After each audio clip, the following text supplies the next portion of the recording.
Hello, welcome to week 6 of Instant Value Handicapping. Let's start this week with a song. Just kidding. Let's look at last week's results. By the way, these videos are not to be considered investment advice. They are for entertainment purposes only. We had one race last week where we picked the false favorite. That was the 5th at Gulfstream Park, and that false favorite went down to defeat, which is great news. The not so great news is we did not pick the winner in that race. But we are getting down to the level in my research where we're playing into races where the false favorite has only beaten us 25% of the time. In the book, it's 20%. So we've been cutting that percentage lower every week now, and the winners will come. And as long as we are correct in identifying false favorites, the prices will make up for our misses in the long run. So as it stands now, 6 out of 8 times that we've selected a race at Gulfstream, the false favorite has lost. Our ROI is negative because we've only picked one winner in those races. So we are going to go back to Gulfstream for the final time this week. We're going to move on to Santa Anita next week, but we've got a couple races to look at Gulfstream, so let's do that. Runners away. Decided he'll have some say in the out. Okay, so the first race we're going to look at Gulfstream is race 4, a grade 2 stakes race on the turf at 1 3/8 miles. The 3 horses in this race we're going to examine are the false favorite, number 3, Tide of the Sea, number 7, Aquaphobia, and number 8, Admission Office. Now, the reason I say Tide of the Sea is a false favorite is because I forget. Pause. Sorry. I thought I had it down. Okay, so the reason that I say that number 3, Tide of the Sea, is a false favorite here is because he's a need-to-lead horse. He has to have a clear lead and no pressure in order to last the distance. And he's going to get a lot of pressure this time for number 6, Phantom Currency. Phantom Currency is not only another front runner with early speed who can pressure him, but he's a stablemate of number 8, Admission Office.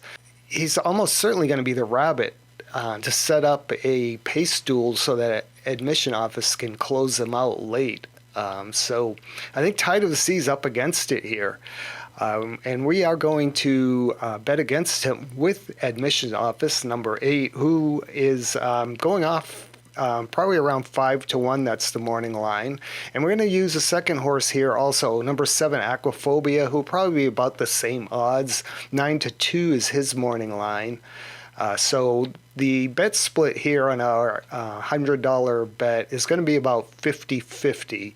And we're going to turn the tide of the sea and turn a profit here. The other race we have at Gulfstream is going to be race 10.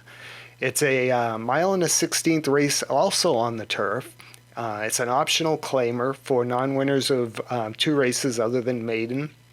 And by the way, both of these races are on the turf, so if they come off the turf because of rain or something else, all bets that we have mentioned here are canceled. These bets are only suggested for the grass surface at Gulfstream, not dirt.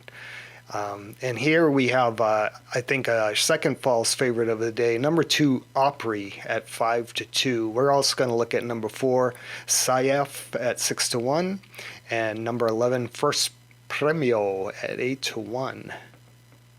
Okay, so the first thing we need to do is determine why the favorite is false here. Number 2, Opry, they had high hopes for this horse after he broke his maiden. They put him in a grade 3 turf race right away, which he won. So the expectations were very high early on for this horse, and you can see through his past performances that those expectations keep getting lowered, and he keeps losing despite the easier placements and the drops in class. And he's tried this level twice. Come close both times. That's why he's going to be the favorite. But for a horse who started his career winning a Grade 3 stakes race, he's struggling in allowance company, and I think he'll continue to struggle. There's some negative signs there. They're trying to, looks like they're trying desperately to get a win out of him, and I suspect he's probably going to need to drop into a claiming race to get that win. So we're going to take 2 shots against him here. Number 4 is Saif. This is at 6-1 morning line. This is kind of the opposite of the race I was just talking about, where the early speed is going to get pressure in that race earlier in the day. Here, Saif could have the lead alone. You've got Todd Pletcher as the trainer and Javier Castellano as the jockey at 6-1, and they might be clear on the lead. That's a pretty good deal, I think. So that is one of our plays.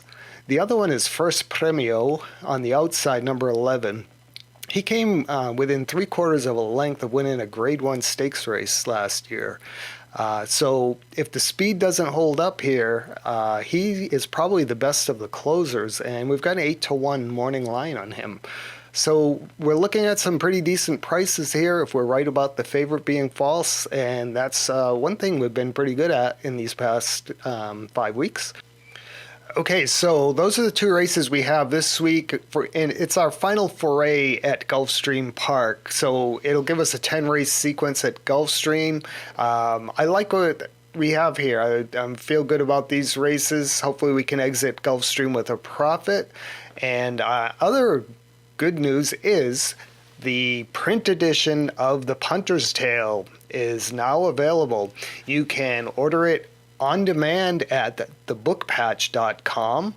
Search for my name, Roger LeBlanc, The Punter's Tale, and they will print that up on demand and send it out to you. Or you can go to Instant Value Handicapping for more information on other places you can order, including the Lazy Bettor Guides Facebook page where the postage is free. So that's what we have for you this week. Good luck. Be sure to hit like, subscribe, comment on the races if you are looking at them and handicapping along with us. And we will see you next week. Thank you very much.